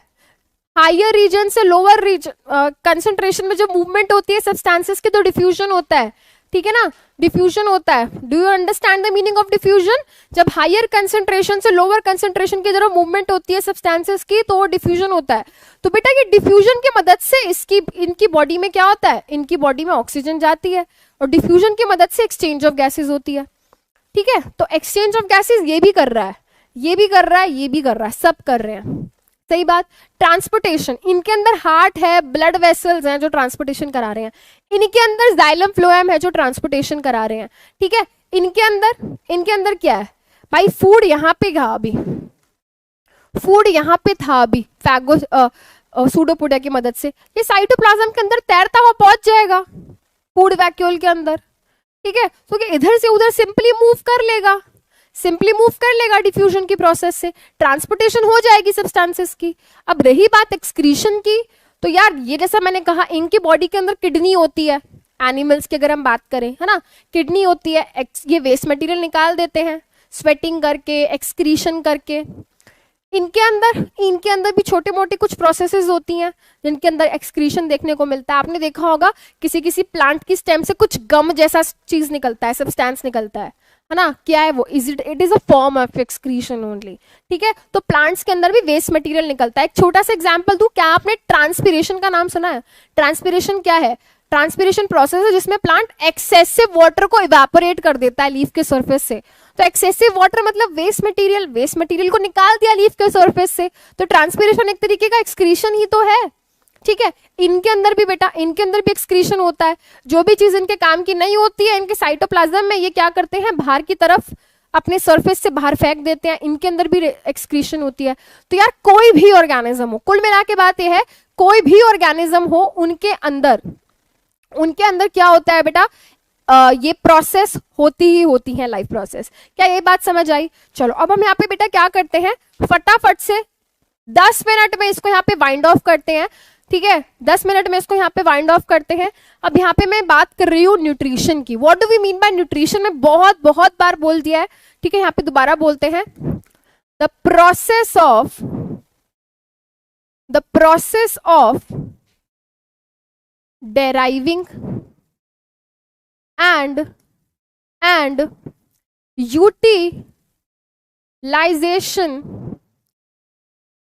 utilization of food, ठीक है। यूटिलाइजेशन ऑफ फूड या फिर न्यूट्रिशन, जिस प्रोसेस से हम फूड या फिर न्यूट्रिएंट्स को डिराइव करते हैं अपनी बॉडी में, उस प्रोसेस को हम क्या बोलते हैं? उस प्रोसेस को हम न्यूट्रिशन बोलते हैं। पूरा लिख दे, चलो पूरा लिख देते हैं, पूरा लिख देते हैं। इज कॉल्ड न्यूट्रिशन, सॉरी, हाँ न्यूट्रिशन, ठीक है। यहां पे न्यूट्रिएंट्स, ठीक है। जिस प्रोसेस से कोई भी लिविंग ऑर्गेनिज्म खाने को या न्यूट्रिएंट्स को क्या कर रहा है, डिराइव कर रहा है, उनको यूटिलाइज कर रहा है, उस प्रोसेस को हम क्या बोलते हैं? उस प्रोसेस को हम बोलते हैं न्यूट्रिशन। ठीक है, अब कोई सोचे यार इस फूड की हमें जरूरत क्या है, ठीक है, इस फूड की हमें जरूरत क्या है, तो बेटा इस फूड की मदद से हमारी बॉडी में ग्रोथ होती है, ठीक है, ग्रोथ एंड डेवलपमेंट होती है। क्यों चाहिए भाई हमें फूड, क्यों चाहिए हमें फूड? ग्रोथ एंड डेवलपमेंट करने के लिए, ठीक है, एनर्जी बनाने के लिए, ठीक है, हमें एनर्जी मिलती है फूड से, ठीक है। इसके अलावा बेटा हमारी बॉडी क्या करती है, रिपेयरिंग करती है टिश्यूज की,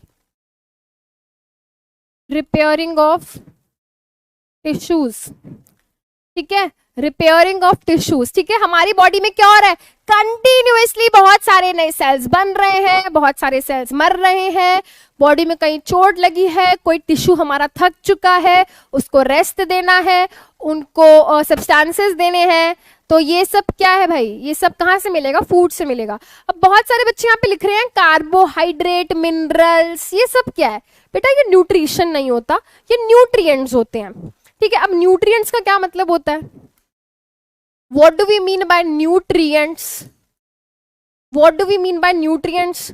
न्यूट्रिएंट्स बेसिकली क्या होते हैं, कंपोनेंट ऑफ फूड, कंफ्यूज नहीं होना, कंपोनेंट ऑफ फूड, जैसे कि हम पढ़ते हैं ना बचपन से ही, कार्बोहाइड्रेट, प्रोटीन्स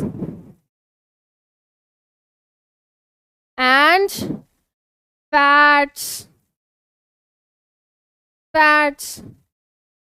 मिनरल्स, वाइटामिन्स, भाई जो कंपोनेंट होते हैं ना फूड के, उनको हम न्यूट्रिएंट्स बोलते हैं, उनको हम न्यूट्रिएंट्स बोलते हैं। इतनी बात आई समझ, ठीक है।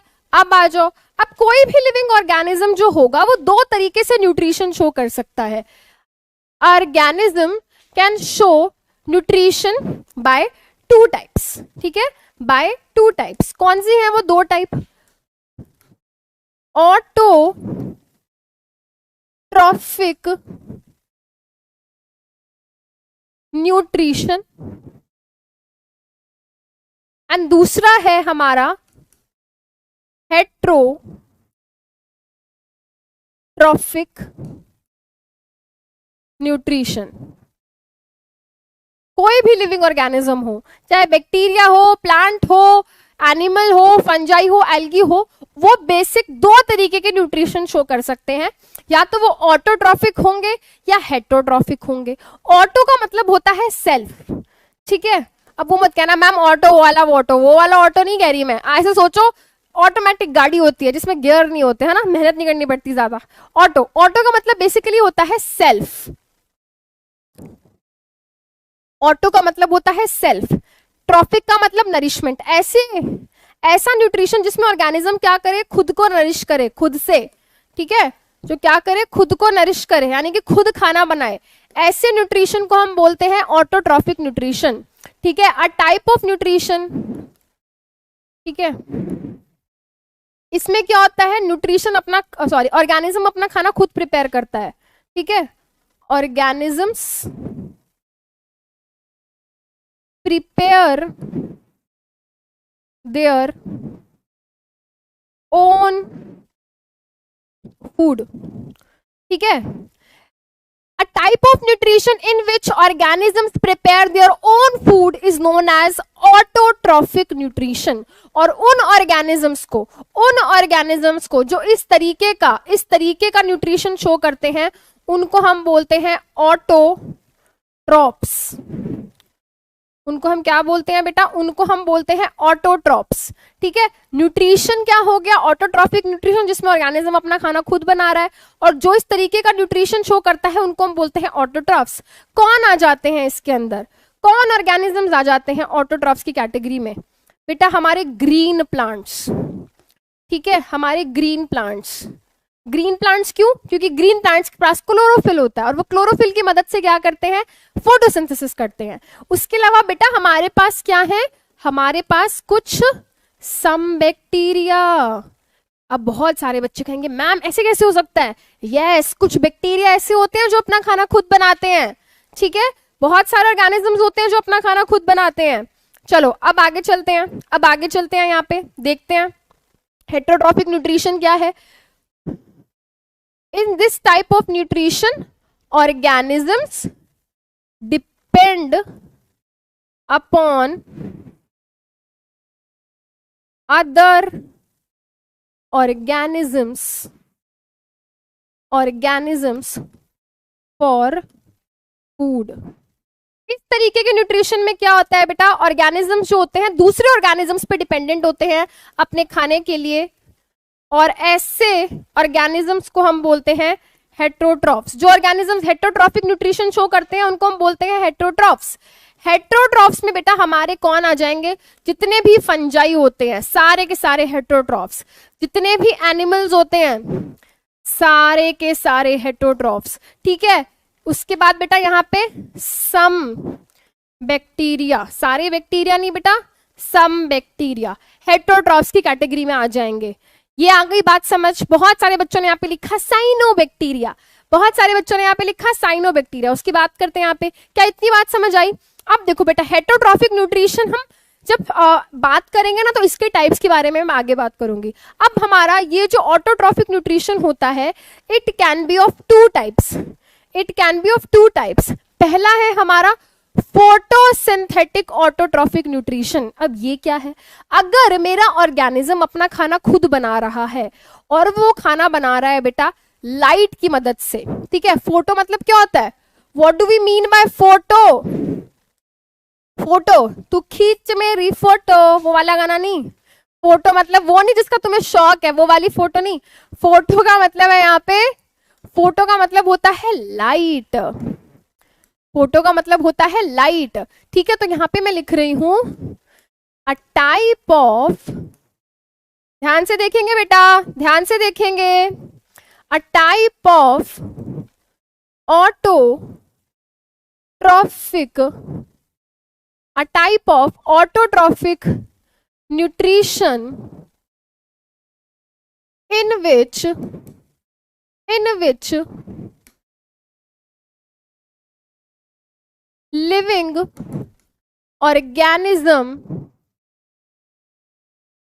prepares food with the help of light। Light use कर रहे हैं। लाइट कौन यूज करता है बेटा खाना बनाने के लिए, कौन यूज करता है, यानी कि जब ऑर्गेनिज्म बेटा फोटोसिंथेसिस करके खाना बना रहा हो, ठीक है, यानी कि वो क्या कर रहा है बेटा, वो फोटोसिंथेटिक ऑटोट्रॉफिक न्यूट्रिशन शो कर रहा है। अब कौन ऑर्गेनिजम्स होते हैं जो फोटोसिंथेसिस शो करते हैं, कौन ऑर्गेनिजम्स होते हैं बेटा, ठीक है, जिनके अंदर क्या होता है बेटा, जिनके अंदर पाया जाता है क्लोरोफिल, ठीक है, जिनके अंदर क्लोरोफिल पाया जाता है। क्लोरोफिल बेसिकली क्या है, एक पिगमेंट होता है, ठीक है, पिगमेंट होता है जो कि प्रेजेंट होता है किसके अंदर, किसके अंदर प्रेजेंट होगा बेटा, ये दो तरीके के ऑर्गेनिजम्स के अंदर मिलता है बेटा। जैसा कि मैंने पहले भी कहा, हमारे ग्रीन प्लांट्स के अंदर हमें ये मिलेगा, यानी कि फोटोसिंथेसिस करके अपना खाना खुद बनाएंगे। देन जैसा कि मैंने कहा था कुछ बैक्टीरिया, मैंने क्या कहा था, कुछ बैक्टीरिया, कौन से हैं वो कुछ बैक्टीरिया बेटा, वो बैक्टीरिया जो अपना खाना खुद बनाते हैं उनको हम बोलते हैं cyanobacteria. And you know cyanobacteria को हम एक नाम से जानते हैं, एक और नाम से जानते हैं जिनको हम बोलते हैं ब्लू ग्रीन एल्गी। इनको हम जानते हैं by another name blue green algae. अब ध्यान से सुनना, ग्रीन प्लांट्स के अंदर क्लोरोफिल मिलता है तो ये फोटोसिंथेसिस करके खाना बना लेते हैं। साइनोबैक्टीरिया के अंदर, यस देखो ये क्या है, ये मान लो साइनोबैक्टीरिया है, तो इनके अंदर क्या होता है बेटा, इनके अंदर क्लोरोफिल मिलता है, और क्लोरोफिल मिलता है तो ये लाइट को, वाटर को, कार्बन डाइऑक्साइड को यूज करके खाना बना लेते हैं, ठीक है। जो खाना बना रहे हैं फोटोसिंथेसिस करके, वो फोटोसिंथेटिक ऑटोट्रॉफिक न्यूट्रिशन। आखिरी, अच्छा यहाँ पे एक बच्चे ने लिखा यूग्लिना, यस यूग्लिना। कुछ प्रोटिस्ट्स भी होते हैं, ठीक है, कुछ क्या होते हैं बेटा हमारे यहाँ पे, कुछ प्रोटिस्ट्स भी होते हैं। कहाँ लिखे, यहाँ लिख देते हैं, ठीक है, यहां पे हम लिख देते हैं सम प्रोटिस्ट्स। Example Euglena. ठीक है, यूग्लिना। अब यहाँ पे बस आखिरी स्लाइड है। अब मैंने कहा कि जो ऑर्गेनिजम्स अपना खाना खुद बनाते हैं वो ऑटोट्रॉफिक न्यूट्रिशन शो करते हैं। अब कैसे बना रहे हैं वो अपना खाना? जो लाइट को यूज करके खाना बना रहे हैं वो फोटोसिंथेटिक। जो केमिकल्स को यूज कर रहे हैं उनको हम क्या बोलते हैं? Chemosynthetic autotrophic organisms. ठीक है, यहां पे मैं लिख देती हूं a type of autotrophic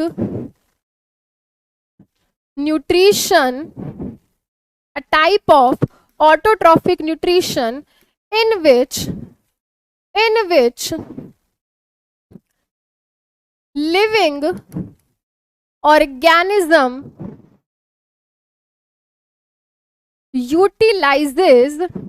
utilizes, थोड़ा अच्छे से लिख देते हैं,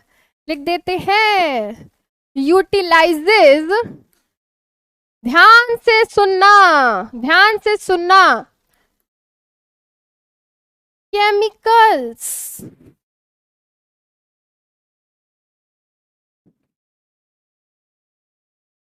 for making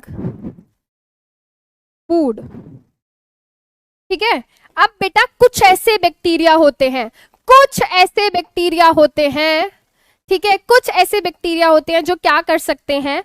खाना तो बना सकते हैं, बट उनको खाना बनाने के लिए लाइट की जरूरत नहीं है, उनको फोटोसिंथेसिस नहीं करनी पड़ती। ठीक है, वो क्या करते हैं? अपने आसपास जो भी केमिकल्स होते हैं उनकी मदद से खाना बनाते हैं। देखो जरा, मान लो ये क्या है? ये बैक्टीरिया है। ठीक है, ये मैंने एक बैक्टीरिया बना दिया, इसका साइटोप्लाज्म है, ये बैक्टीरिया बनाया। अब बेटा मान लो ये सॉइल में पड़ा है। ठीक है, सॉइल में क्या होंगे? कुछ केमिकल्स होंगे, जैसे कि मान लो नाइट्रेट है, नाइट्राइट है, अमोनिया है। ये सब केमिकल्स क्या है बेटा? सॉइल में पड़े हैं। तो वो इन केमिकल्स को क्या करेगा? यूज करेगा। इन केमिकल्स को यूज करके वो क्या करेगा? खाना बनाएगा। ठीक है, इन केमिकल्स को यूज करके क्या करेगा बेटा? वो खाना बनाएगा, फूड बनाएगा। फूड बेसिकली क्या होता है बेटा? कार्बन बेस्ड फूड, जैसे कि बेटा C6H12। ठीक है, ओके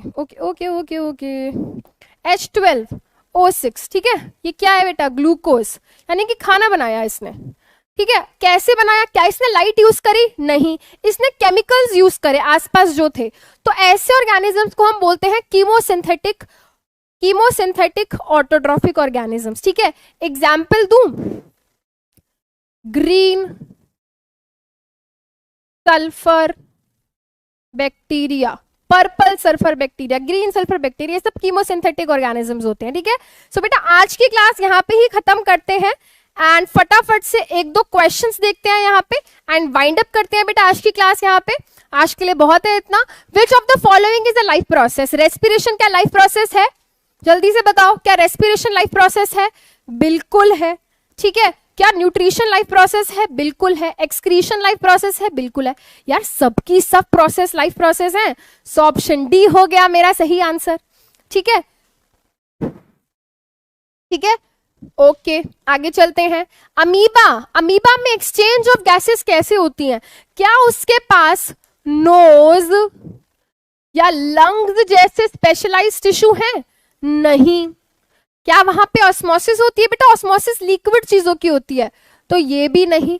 क्या वो सूडोपोडिया की मदद से एक्सचेंज कर रहा था गैसेस का? नहीं। सूडोपोडिया या फिर फॉल्स फीट तो बेटा क्या करने में हेल्प करते हैं? They help in the capturing of food. Amoeba के अंदर ये कैप्चरिंग ऑफ फूड में हेल्प करते हैं, ना कि एक्सचेंज ऑफ गैसेस में। तो वहां पे बेटा डिफ्यूजन की मदद से एक्सचेंज ऑफ गैसेस होती है। ऑप्शन सी हो गया हमारा सही answer. Very nice, all the students are giving correct answer. बल्ले बल्ले। ठीक है, चलो आगे चलते हैं। Which of the following mode of nutrition is shown by green plants? Green plants कैसा न्यूट्रिशन शो करते हैं? क्या वो हेटेरोट्रॉफिक है, दूसरों पे डिपेंडेंट है? नहीं, वो अपना खाना खुद बनाते हैं। ग्रीन प्लांट अपना खाना खुद कैसे बनाते हैं? फोटोसिंथेसिस करके, यानी कि वो क्या है? वो फोटो ऑटोट्रॉफिक न्यूट्रिशन शो करते हैं। कीमो ऑटोट्रॉफिक नहीं, ये तो कुछ बैक्टीरिया होते हैं, नन ऑफ दीज भी नहीं होगा। मेरा आंसर होगा यहाँ पे ऑप्शन बी। ठीक है, ओके। एक यहाँ पे क्वेश्चन देख लेते हैं कैसा बेटा, हमारा सब्जेक्टिव टाइप। ये हमारी एनसीईआरटी का क्वेश्चन है, ठीक है, इंपॉर्टेंट है। ये कह रहा है कि डिफ्यूजन जो है वो इनसफिशिएंट है ह्यूमंस के लिए अगर उन्हें एक्सचेंज ऑफ गैसेस करना हो। ठीक है, तो हम यहाँ पे क्या कहेंगे, ह्यूमन बींग्स जो हैं वो मल्टी सेलुलर ऑर्गेनिजम्स हैं, उनकी बॉडी क्या है, बहुत ही कॉम्प्लेक्स है।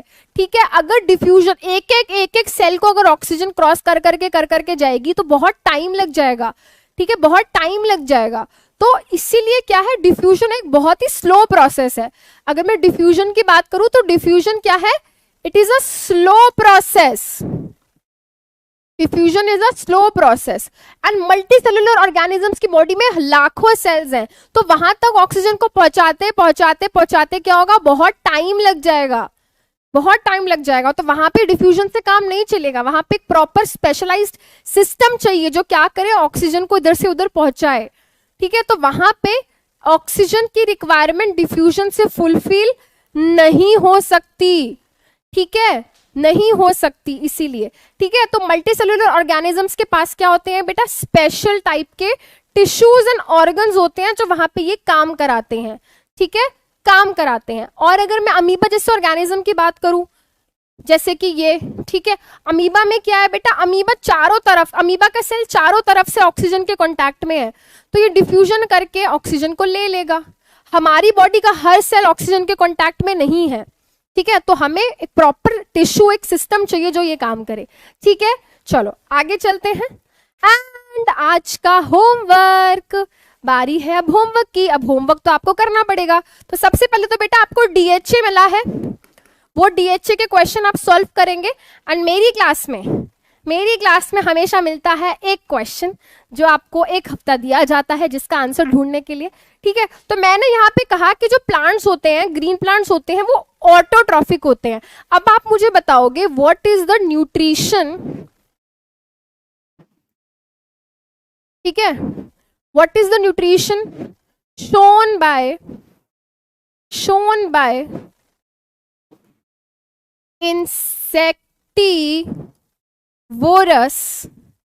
insectivorous plants।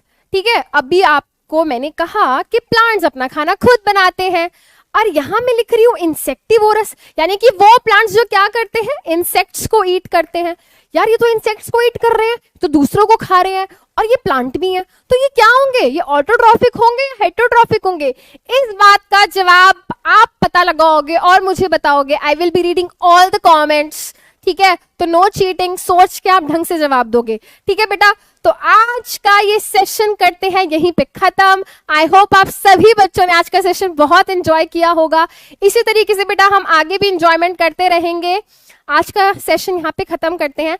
एंड मैं आप सब लोगों को एक ही बात बोलूंगी आज बेटा, ध्यान से सुनना, ठीक है, कि आपको मेहनत करनी है। ठीक है, आपको मेहनत करनी है, और आपकी मेहनत के आगे आपकी किस्मत की इतनी औकात नहीं है कि आपके सपने ना पूरे होने दे।